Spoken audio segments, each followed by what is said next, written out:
Hi, this is Rachelle with Journal Life's Journey, and I said I wasn't going to do a fall journal this year, but I kind of got a little inspiration and changed my mind.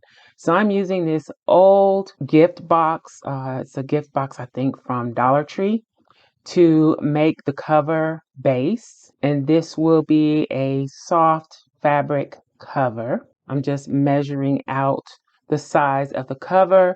I have a notebook on the desk there with the colorful stripes that I will be using. This was kind of the inspiration for this project. I wanted to do something with that notebook. The notebook is from Dollar Tree. Initially, I was just going to cover it, and then my ideas started rolling. So here we are cutting up this piece of the gift box.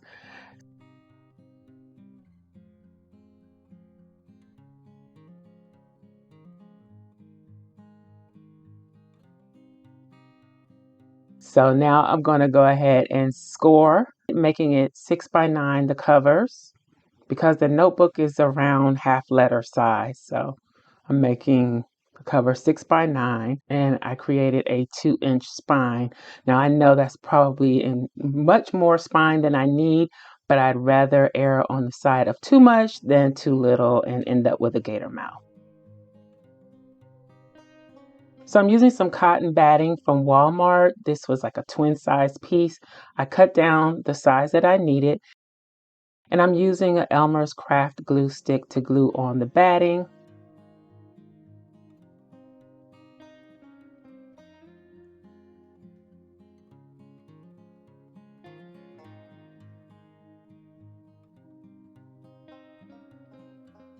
Now I'm trimming this up.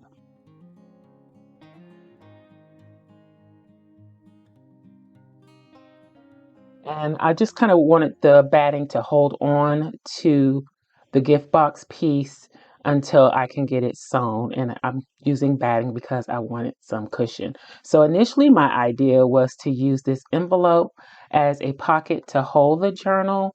But as I go on, I kind of decide against it. I'm just testing it out here, auditioning to see how it would work. It's very similar to how I'm doing the coffin journal.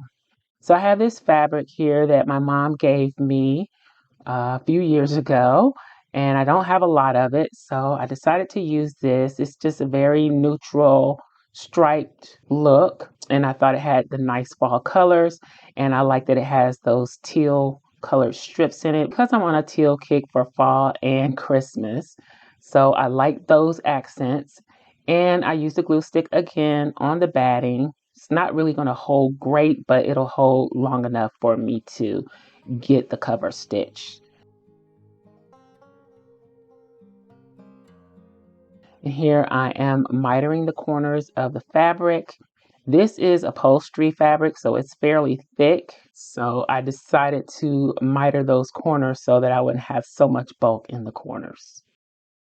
And here I am using the Scotch Create glue stick that I'm trying to use sparingly because they're kind of hard to come by now, and I think they've changed the glue, so I don't know how the new one works. But anywho, it works great on this fabric. It does hold well enough for me to get it stitched. And I decided to use the Scotch Create instead of the Elmer's because I'm not really sure if the Elmer's would be able to hold this.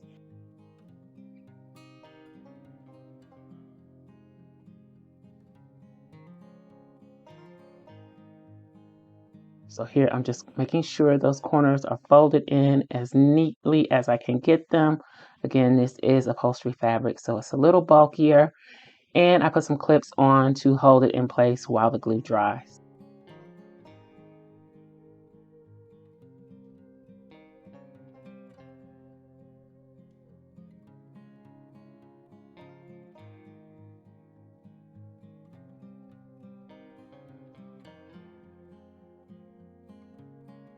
And this is what the cover is looking like. It feels a little floppy, But once I start covering the inside and getting the topper on and everything, I think it'll be fine. So this paper pad is a paper pad that someone sent me in Happy Mail. And most of the papers, there's only one sheet. And for this project, I wanted to try and just stick with this one paper pad and get it used. So I was just flipping through to see what I have available. I also have this ribbon that I picked up from Dollar Tree with the pumpkins on it, and I really want to use it, but it doesn't really match.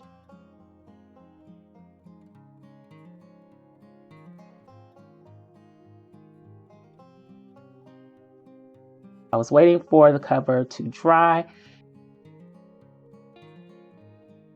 It seems pretty dry. I'm going to touch up some of the areas with a little Fabri-Tac just to make sure. As you know, I do not like to use Fabri-Tac on fabric. I never have good results, but I figured for this small area and because this fabric is so thick that it would be fine. So here I am again, really wanted to use that pumpkin ribbon, but it just won't work. So I am going to use the thin ribbon. So I'm just measuring out a piece, tying the bow to make sure that it goes all the way around. And I know I could have just cut this and placed it on each end of the book, but I just want to make sure that it's sturdy and holds up and stays connected to the book. So I don't know, maybe I'm wasting ribbon and maybe I'll rethink that the next time, but this time I just felt like it needed to go all the way through. And I'm learning that I have to be careful. All of this ribbon came from Dollar Tree that you saw here. I have to be careful with ribbon from Dollar Tree, especially like the thinner ribbons. I don't think they hold up very well. Hopefully this one will be fine, but I'm a little concerned that over time with the use that the ribbon wears down because it's not the best quality, some of it. So. Like the sheer ribbon, I won't use that on a journal as a closure because after you tie and untie it several times, it will break. So here I cut out a piece of the gift box that is slightly smaller than the spine. I wanted to make the spine a little more sturdy. So I'm going to use that and I'm covering it with some more of the fabric, and I didn't think this through. I only added glue to the pieces that I folded over, and I didn't add any in the center piece. But I will go back and add some there.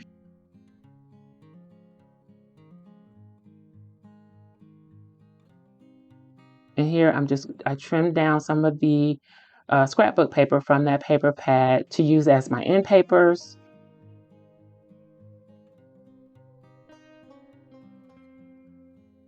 So there I went back and glued down the spine onto the fabric.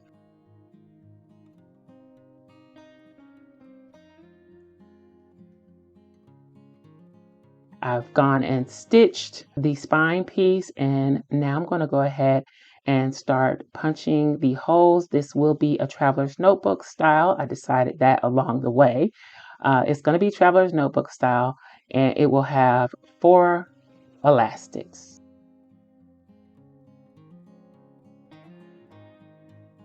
I kind of did this the wrong way. I probably should have glued my spine reinforcing piece down and punched all the holes at the same time, but I didn't.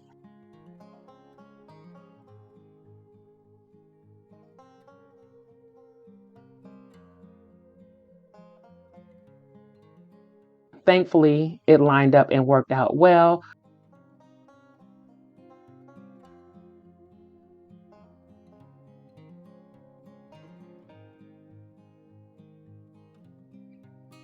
And I went ahead and marked what was the top and bottom, front, spine, etc.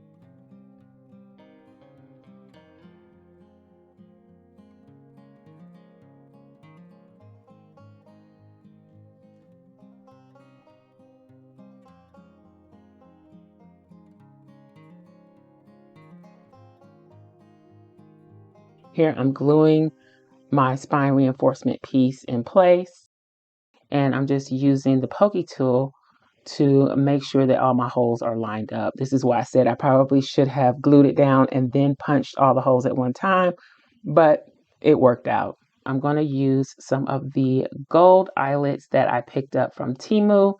These eyelets have the washer with them, but the spine reinforcing piece in conjunction with the cover is a little bit too wide to work with the washers.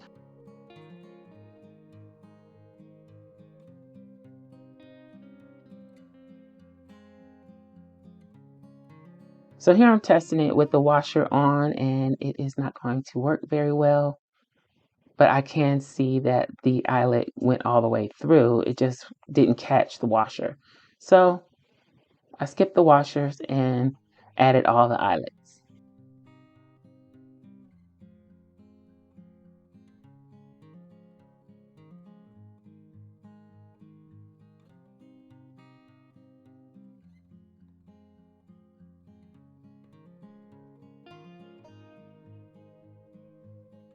And here I'm adding a little of the Fabri-Tac to make sure that those side flaps stay down.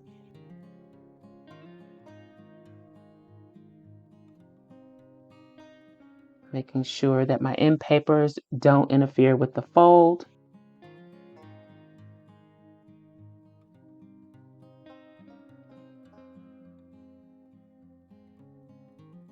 And I'm doing a small rounding on the corners of the end papers.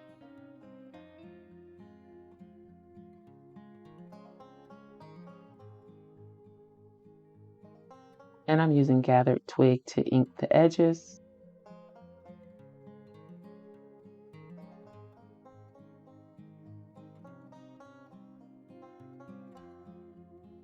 Adding Fabri-Tac to my end papers and gluing them in place.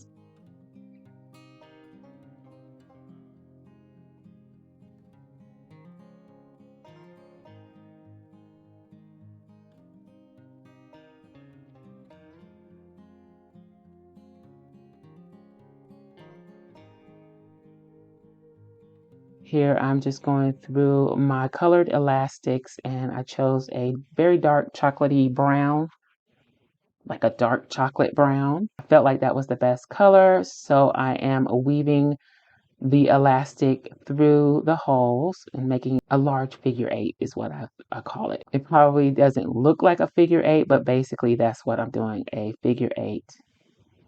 And then I will tie it off on the centerpiece.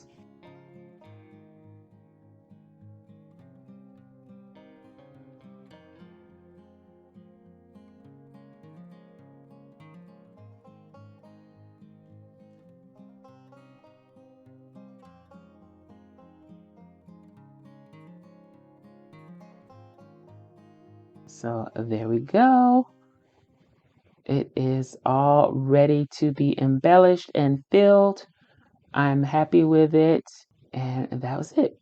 Fairly simple, mostly upcycled pieces as well. I get a lot of satisfaction out of using things that I probably would have thrown in the trash, and that gift box was headed to the trash. So I'll be back to fill this cover. Make sure you subscribe and turn on your notifications so you don't miss anything. And leave me a comment. Let me know what you think. If you enjoyed this video, please give me a thumbs up, and I'll holler at y'all next time.